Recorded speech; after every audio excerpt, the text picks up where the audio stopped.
नमस्कार, स्वागत है आपका आपके अपने YouTube चैनल असली बीकानेरी पर। मैं अभिषेक मोहताज आपके सामने लेके आया हूँ एक नया एपिसोड, जिसके अंदर हमारे साथ होंगे लॉ अवेयरनेस सोसाइटी के प्रेसिडेंट और फाउंडर मिस्टर भुवनेश व्यास। स्वागत है भुवनेश जी आपका हमारे YouTube चैनल असली बीकानेरी पर। Thank you so much Abhishek ji, मुझे अपने चैनल पे आमंत्रित करने के लिए। सर, हमें बताइए कि लॉ अवेयरनेस सोसाइटी क्या है और इसके काम क्या हैं। लॉ अवेयरनेस सोसाइटी एक रजिस्टर्ड एनजीओ है जो कि स्टेट लेवल पे और सेंट्रल लेवल दोनों पे रजिस्टर्ड है। स्टेट लेवल पे हम लोग राजस्थान सोसाइटी रजिस्ट्रेशन एक्ट 1958 के तहत रजिस्टर्ड है, और हम सेंट्रल लेवल पे हम लोग जो नीति आयोग का दर्पण पोर्टल होता है उसके तहत रजिस्टर्ड है। उसके अलावा जो लॉ अवेयरनेस सोसाइटी है ये लॉ स्टूडेंट्स, एडवोकेट्स, लॉयर्स द्वारा चलाई जा रही है। सर, इस लॉ अवेयरनेस सोसाइटी को बनाने के पीछे इसकी स्टोरी क्या है? देखिए, 2018 के अंदर मैंने लॉ कॉलेज ज्वाइन किया था, और जब लॉ कॉलेज मैंने ज्वाइन किया मैं खूब सारे कॉम्पिटिशन्स में पार्ट लेता रहता था, जैसे डिबेट कॉम्पिटिशन हो गया, मूड कोर्ट कॉम्पिटिशन। ये जब सब मैं अटेंड करता था हमें रिसर्च करना पड़ता है, और अकॉर्डिंग टू मी और कि जो लॉ स्टूडेंट है हमको थोड़ा हर फील्ड का थोड़ा नॉलेज रखना कंपलसरी होता है। तो जब उस टाइम मैं रिसर्च करता था तब मैंने एक चीज़ देखी और नोटिस किया कि गवर्नमेंट है वो खूब सारे लॉज बना देती है, स्कीम्स बना देती है, बट एक्चुअल में जो स्कीम्स और लॉज बनाए जाते हैं आमजन के हित के लिए, स्पेशली जो स्लम एरियाज़ में रह रहे हैं, जो रूरल एरियाज़ में रह रहे हैं, वो लोग अवेयर नहीं होते हैं। खूब सारे लॉज और स्कीम्स बनाए जाते हैं रूरल एरिया में जो लोग रह रहे हैं उनके लिए, और जो स्लम एरिया में लोग रह रहे हैं उनके लिए, उनके फ़ायदे के लिए, उनके हित के लिए, उनकी सुरक्षा के लिए, पर वो अवेयर नहीं है। अब कोई भी स्कीम है, जैसे कि एग्जांपल प्रधानमंत्री आवास योजना है, ये केंद्र सरकार ने बना दी, परंतु कोई भी जो रूरल एरिया में रह रहा है, कोई भी व्यक्ति है, वो तभी फ़ायदा उठा पाएगा ना जब वो उस जो पर्टिकुलर स्कीम है उसके रिगार्डिंग अवेयर होगा, उसको पता होगा कि हाँ ये स्कीम है, स्कीम पता होगी तब वो आवेदन करेगा तब वो उस स्कीम का फ़ायदा उठा पाएगा। तो जो मेन हमारा ऑब्जेक्टिव था लॉ अवेयरनेस सोसाइटी बनाने का कि जो लॉ स्टूडेंट है वो लॉज पढ़ते रहते हैं, तो हम अपनी स्टडीज़ के साथ ही, हमें कोई एक्स्ट्रा वर्क नहीं करना है, हम जो स्टडीज़ कर रहे हैं ऑलरेडी, जो लॉ हम पढ़ रहे हैं, जैसे राइट टू इन्फॉर्मेशन एक्ट है, कंज्यूमर राइट्स है, ह्यूमन राइट्स है, जब कॉन्स्टिट्यूशन पढ़ते हैं तब फंडामेंटल राइट्स है, तो जो नॉर्मल बेसिक राइट्स हम पढ़ रहे हैं, हमें कोई एक्स्ट्रा वर्क नहीं करना। हम लोग की जो नॉर्मल जो स्टडी आवर है 6 to 7 आवर, उसके बाद में हम लोग हॉस्टल में रहते थे, तो हम जो फ्री टाइम है उसको वेस्ट ना करके कैसे हम उसको यूटिलाइज कर सकते हैं लोगों के हित के लिए, और जो हम लोग वर्क कर रहे हैं ऑलरेडी उस वर्क से हम लोग कैसे फ़ायदा दे सकते हैं लोगों को, और उससे हमें भी हमारे स्टडी में कैसे, जैसे कोई भी हम लोग गए लाइक वुमेन राइट्स के ऊपर हम लोग को कहीं पे अवेयरनेस सेशन करने जाना है, तो फर्स्ट ऑफ ऑल वो जब हमको खुद को पढ़ना पड़ेगा। जब हम खुद पढ़ेंगे तो फ़ायदा किसका हुआ? हमारा हुआ। हमने वो लॉज पढ़े, हमारा फ़ायदा हुआ। हम लोग उसको कहीं अवेयर करने गए, सामने वालों का फ़ायदा हुआ। उसको अब हम लोग जब अवेयर करेंगे, स्पीकिंग स्किल्स हमारी बढ़ेगी।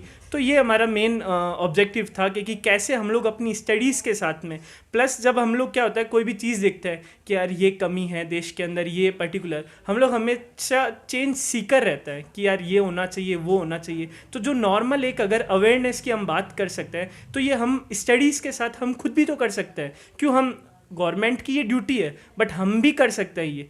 तो ये हमारा ऑब्जेक्टिव था लॉ अवेयरनेस सोसाइटी को स्टार्ट करने के लिए। भुवनेश जी, हमें बताइए कि आपकी जो ये लॉ अवेयरनेस सोसाइटी है इसकी शुरुआत कब हुई, और शुरुआती दौर में जब आपने स्टार्ट किया था तो अब आपके साथ कौन कौन लोग काम कर रहे थे? देखिए, जब मैंने आपको बताया कि 2018 के अंदर हमने ये सोसाइटी स्टार्ट की थी, जब मैंने लॉ कॉलेज ज्वाइन किया था। लॉ कॉलेज ज्वाइन करते ही मुझे एक चीज़ पता लगी कि जो हर लॉ कॉलेज है उसके अंदर लीगल एड कमेटी होना कंपलसरी होता है। तो कुछ कॉलेजेस में ये इनएक्टिव होता है, कुछ कॉलेजेस में एक्टिव होता है। तो हमारी कॉलेज में इतना एक्टिव नहीं था, तो हम लोग ने सोचा कि क्यों खुद का ही एक प्लेटफॉर्म बनाए। तो हम लॉ पढ़ ही रहे थे, तो हमने ये रिसर्च किया कि कैसे सोसाइटी बनती है, क्या होता है। तो उस टाइम हम लोग ने रिसर्च किया, बट उस टाइम हमारे पास फ़ंड नहीं होता है। एक चीज़ मैं आपको बताना चाहूँगा कि कोई भी अगर राजस्थान सोसाइटी रजिस्ट्रेशन एक्ट के अंदर अगर हम उसको स्टार्ट करते हैं तो 10,027 रुपीज़ का तो सिर्फ गवर्नमेंट को चालान देना पड़ता है। तो कोई भी स्टूडेंट अगर स्टार्ट करना चाहता है तो उसके लिए एक बर्डन होता है कि यार 10,000 की अरेंजमेंट करना अपनी पॉकेट मनी से। तो हम लोग ने 2018 के अंदर ये सोसाइटी स्टार्ट की थी अपने फ्रेंड्स के साथ मिलके, क्योंकि कोई भी इनिशिएटिव होता है आपके सपोर्टिव फ्रेंड्स होता है, तो उनको मैंने अपना आइडिया बताया था कि ऐसा ऐसा मैं इनिशिएटिव है, तो उन लोगों ने सपोर्ट किया। और उन्हीं के साथ, क्योंकि कोई भी इनिशिएटिव या अपन कोई वर्क करता है, कोई अपन चेंज लाना चाहता है, कोई अकेला व्यक्ति नहीं ला सकता। तो जो लॉ अवेयरनेस सोसाइटी है, ये लॉ अवेयरनेस सोसाइटी पूरी टीम है, और टीम ही के बदौलत आज हम लोग जो अचीवमेंट्स कर पा रहे हैं और जो हम लोग अपना टारगेट लेके जो सोसाइटी बनाई थी जो अचीव कर रहे हैं, हम उसी के थ्रू कर पा रहे हैं आज टीम की वजह से। सर, ये जो लॉ अवेयरनेस सोसाइटी है, इसके मेन गोल्स क्या हैं और आप इसको कहाँ देखना चाहते हैं? जो लॉ अवेयरनेस सोसाइटी के जो मेन ऑब्जेक्टिव्स है, जो गोल्स है, वही है कि ज़्यादा से ज़्यादा लोगों को अवेयर करना, स्पेशली वो लोग जो टीवी से कनेक्टेड नहीं है, मोबाइल से कनेक्टेड नहीं है, न्यूज़पेपर से कनेक्टेड नहीं है। अब क्या होता है कि गवर्नमेंट, चाहे वो सेंट्रल गवर्नमेंट हो, स्टेट गवर्नमेंट हो, कोई भी पार्टी की हो, वो खूब सारे लॉज और स्कीम्स बना देती है आम जन के हित के लिए, उनके फ़ायदे के लिए, उनकी सुरक्षा के लिए। परंतु क्योंकि अवेयरनेस की कमी होती है और उसके कारण वो उन योजनाओं का फ़ायदा नहीं उठा पाते, क्योंकि उनको पता होगा तब वो उठाएंगे।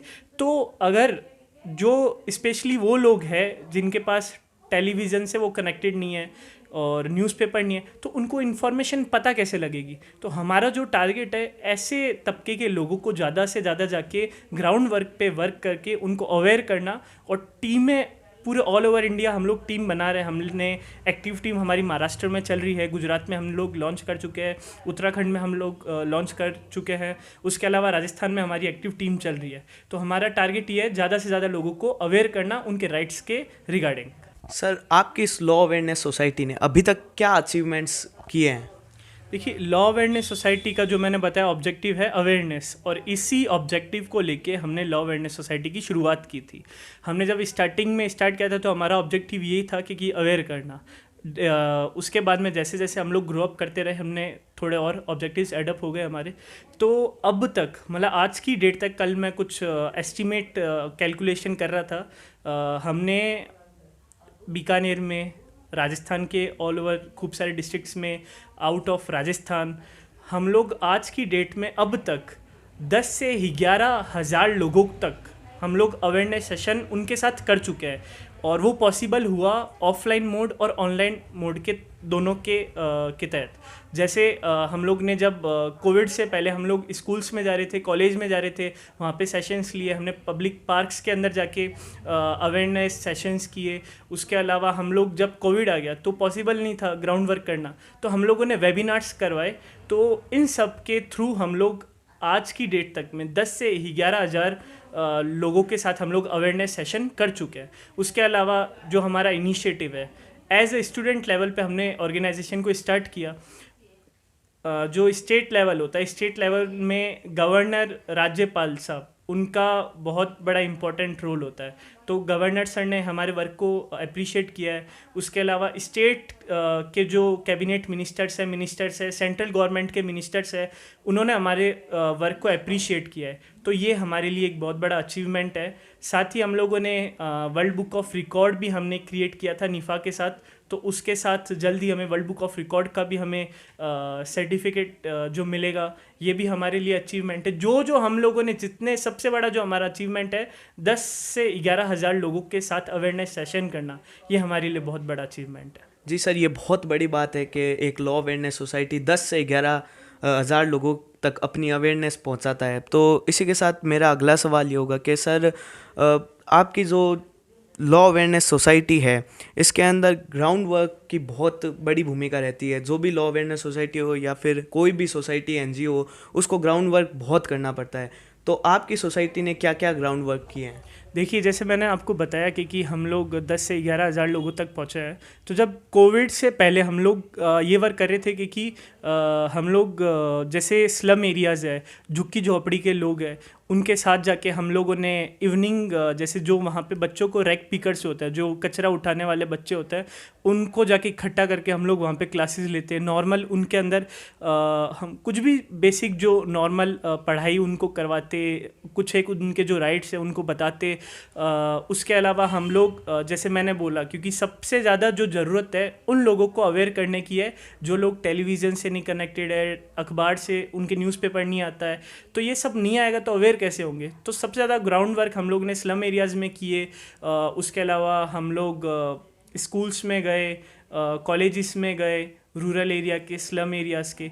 तो इस तरीके से हम लोग ने ग्राउंड लेवल पे हम लोग पहुंचा रहे हैं। और कोविड जब से आया है तब हमारा बिगड़ गया था वर्क, बट जैसे जैसे वापस कोविड ख़त्म हो रहा है तो हम लोग वापस ग्राउंड वर्क पे एक्टिव होंगे।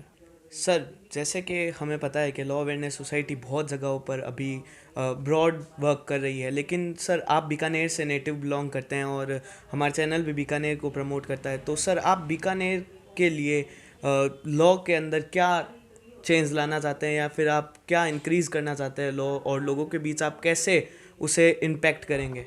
देखो, फर्स्ट ऑफ ऑल जो हमारा ऑब्जेक्टिव है, हम वापस उसी पे ही, अवेयरनेस। तो हमारा जो मेन ऑब्जेक्टिव है अवेयरनेस के ऊपर वर्क करना। तो मेरा ऐसा मानना है कि कोई भी गवर्नमेंट आ रही है, स्टेट गवर्नमेंट है, सेंट्रल गवर्नमेंट है, कोई भी पॉलिटिकल पार्टी के लीडर्स है, एक बार जो ऑलरेडी वर्क किया हुआ है, उन्होंने जितनी पॉलिसीज़ बनाई हुई है उसके ऊपर, क्योंकि ऑलरेडी यहाँ पे हज़ारों स्कीम्स बनी हुई है, हज़ारों ऐसे लॉज है जो कि आम लोगों तक के लिए बनाए हैं पर उन तक पहुँचे नहीं हैं क्योंकि अवेयरनेस की कमी। तो मेन हमारा जो बीकानेर के लिए है कि हम लोग कितने ज़्यादा, जैसे हम लोग ने राइट टू इन्फॉर्मेशन पे यहाँ पे किया। हमने कोविड से पहले हम लोग स्कूल्स में जा रहे थे, स्कूल्स में जाके, कॉलेजेस में जाके हम लोगों ने अवेयरनेस सेशन किए। और ये सारे के सारे जितने भी है हम लोग निःशुल्क सेशंस करवाते हैं।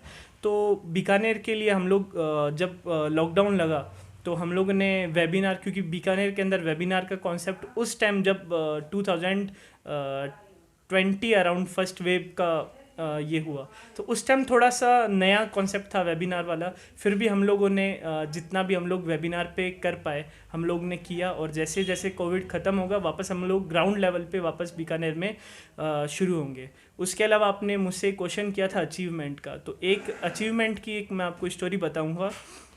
मैं बहुत सालों पहले बॉम्बे गया था और बॉम्बे के अंदर मेरा कोई लाइक बॉलीवुड से कोई फैमिली रिलेशन नहीं है, पर बीकानेर के बैठे, जैसे ये जो रिसेंटली लॉकडाउन लगा था तब हम लोग बीकानेर थे, मेरे साथ में धीरज जी यहाँ पे बैठे हैं और जो बाकी और भी टीम है लॉ अवेयरनेस सोसाइटी की, मैं यहाँ पे हम लोग बीकानेर में बैठे थे। उस टाइम हम लोग मेन ऑब्जेक्टिव है अवेयरनेस, बट अवेयरनेस तब करेंगे जब कोई जिंदा रहेगा।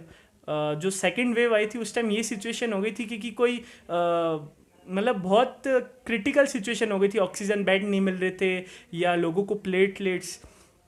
तो 23 मार्च जो गई उस टाइम हम लोगों ने नीफा के साथ में आज तक का सबसे बड़ा रक्तदान शिविर ऑर्गेनाइज किया था, जिसके अंदर हम लोगों ने टारगेट लिया था 1,90,000 से भी ज़्यादा लोगों को से रक्तदान करवाना।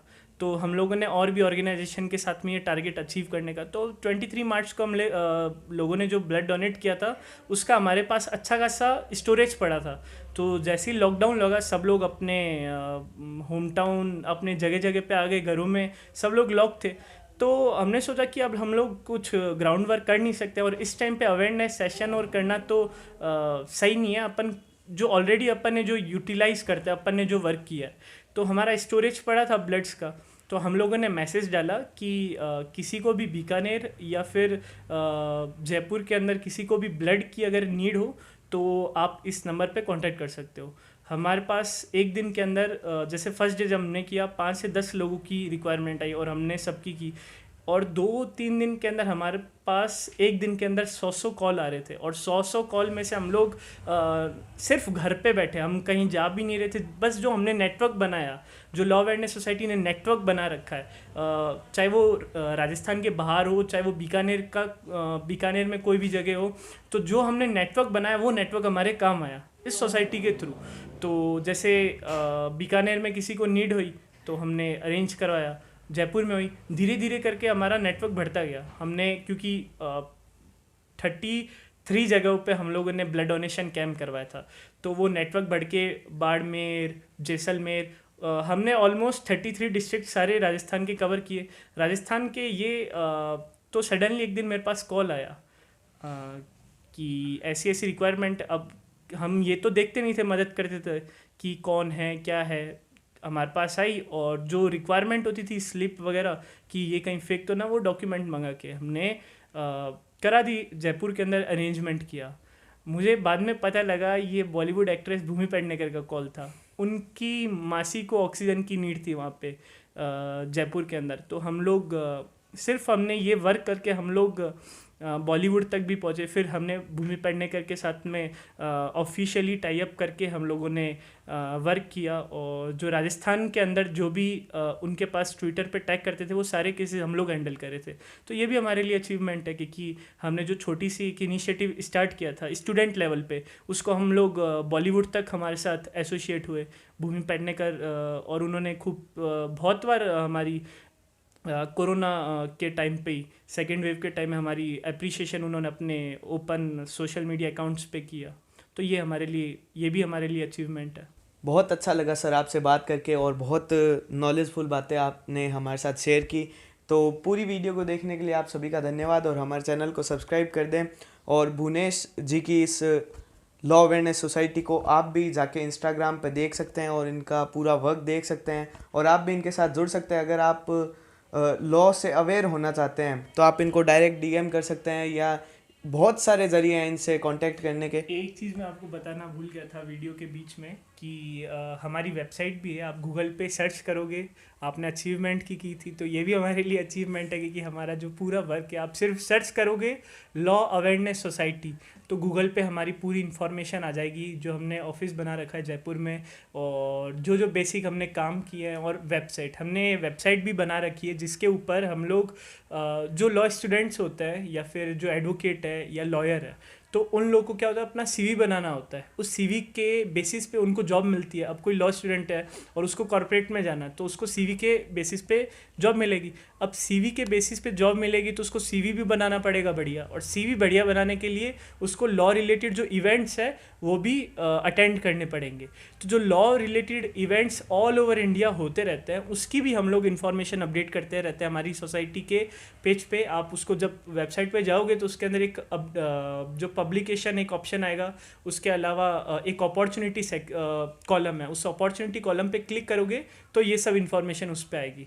तो ये भी वर्क था जो मैं बताना भूल गया था लास्ट में। और साथ ही जो अभिषेक भाई जो काम कर रहे हैं, असली बीकानेरी, जो बीकानेर के लोग हैं, उनको एक प्लेटफॉर्म दे रहे हैं क्योंकि उन्होंने जो वर्क किया है उसको वो बता पाए। तो बहुत ही बढ़िया काम कर रहे हैं। इनके चैनल को आप सब्सक्राइब ज़रूर करें, सब्सक्राइब करना ना भूलें, एक बेल आइकन पे भी क्लिक कर दें। Thank you sir.